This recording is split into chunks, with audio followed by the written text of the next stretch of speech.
წინააღმდეგობის 164 დღეს ზუგდიდი განსაკუთრებულ სტუმრებს მასპინძლობდა პოლიტიკური პატიმრის ზვიად ცეცხლაძის მამა ზურა ცეცხლაძე, ისტორიკოსი გიორგი არქანია და მწერალი ზვიად კვარაცხელია, რომელმაც ისაუბრეს ზვიად გამსახურდიას მემკვიდრეობაზე, სამოქალაქო აქტივიზმის მნიშვნელობაზე და იმაზე თუ დღეს რატომ რჩება სიმართლისთვის ბრძოლა საზოგადოებრივი ერთობისა და ცვლილების მიმართ მთავარ გზად.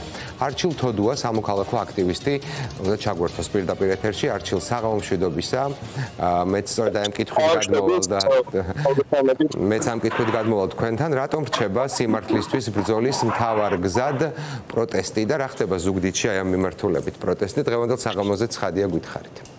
სიმართლისთვის ბრძოლის მთავარ გზად პროტესტი რჩება, იმიტომ რომ ჩვენ ვცდილობთ და დარწმუნებული ვართ იმაში, რომ მშვიდობიანი გზებით აუცილებლად მივაღწევთ ამ ქვეყანაში ძირითად ცვლილებებს, რისთვისაც იბრძვის ქართველი ხალხი, აგერ უკვე მე-6 თვეა.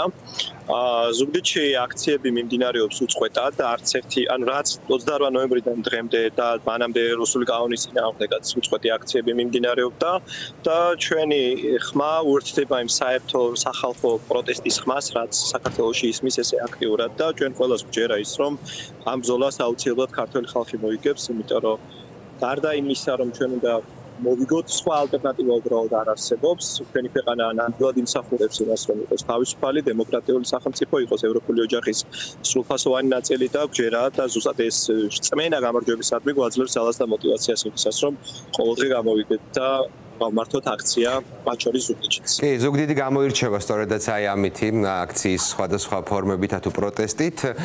ცოტა დრო გრჩება თუ კიდევ გინდათ რაიმე უთხრათ მაყურებელს მიმართოთ, მოკლედ გითხარით ასევე დღევანდელ საღამოზეც და დაგემშვიდობებით. ხო, დღეს ჩვენ პერიოდულად ზუგდიდში აქციაზე საინტერესო სტუმრები გვყავს ხოლმე. დღეს პოლიტიკური პატიმრის ზვიად ცეცხლაძის მამა ზურა ცეცხლაძე სტუმრობდა.